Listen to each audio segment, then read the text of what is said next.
Alloh yo'lida bo'lsanglar, ya'ni shahid bo'lsanglar, yo Alloh yo'lida xizmat qilib yurgan davringlarda o'lim kelsa, wala in qutiltum fi sabilillahi aw mutum lamaghfiratun minallohi va rahmah khayrun mimma yajma'un wala in mutum aw qutiltum la ilallohi tuhsharun. Agar Alloh yo'lida qatl qilinsanglar, Alloh yo'lida shahodat nasib bo'lsa, aw mutum yo Alloh yo'lida yurgan vaqtlarda, Alloh yo'lida xizmat qilib yurganinglarda ajal kelib vafot topsanglar, Alloh tarafidan sizlarga mag'firat nasib bo'ladi. Alloh tarafidan gunohlarni kechirilishlik nasib bo'ladi. Faqat gunohlarni kechirilishligining o'zi emas, va rahmatun, Alloh tarafidan rahmat ham nasib bo'ladi. Bu gunohlarning kechirilishligi, Alloh tarafidan rahmatning nasib bo'lishligi sizlar to'plagan, jamlagan narsalarning hammasidan yaxshidir. Insonlar nimalarni to'plashadi? Insonlar mol davlatlarni to'plashadi. Insonlar bog'roqlarni to'plashadi. Insonlar unvonlarni to'plashadi. Insonlar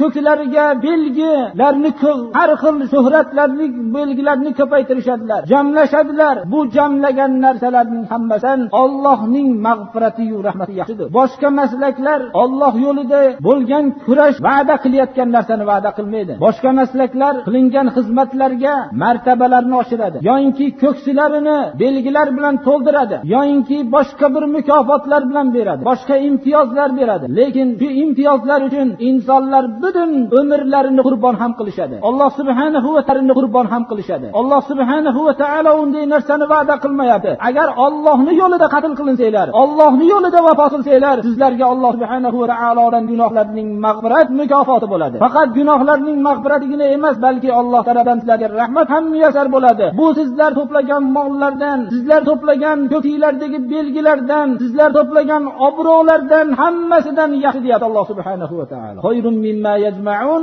mol kalimasi arab tilida umumiy ma'noni bildiradi. Sizlar to'plagan hamma narsadan yaxshi. Inson Alloh yo'lida qatl qilinishlik hayoliga kelganda, farzandsiz bo'lsa, farzandsiz qolarmikinman, farzandlar jamlamasdan mening naslim yo'qib ketarmikin degan hayol ham kelishi mumkin. Sizlar to'plagan farzandlardan ham Alloh yo'lidagi qatl qilinishlik, Alloh yo'lidagi o'lishlik afzaldir. Mana bu narsaning ashabi kiromlar ko'p yaxshi tushunishdilar. Bular bu oyatlarning faqat o'qib o'rganibgina qo'ymasdan, balki hayotlarida tatbiq qilishdilar. Wala in muttum aw qutiltum la ilallohi tuhsharun. Alloh yo'lida o'lsanglar, Alloh yo'lida qatl qilinsanglar, baribir Allohning huzurigagina borasiz. Insonlar hammasi o'ladi, ammo hammalariga shahodat nasib bo'lmaydi. Alloh subhanahu va taoloning ne'mati muyassar bo'lgan kishiga shahodat nasib bo'ladi. Odamlar xoh o'lishsin, xoh o'ldirilgan bo'lishsin, bular Allohning huzurigagina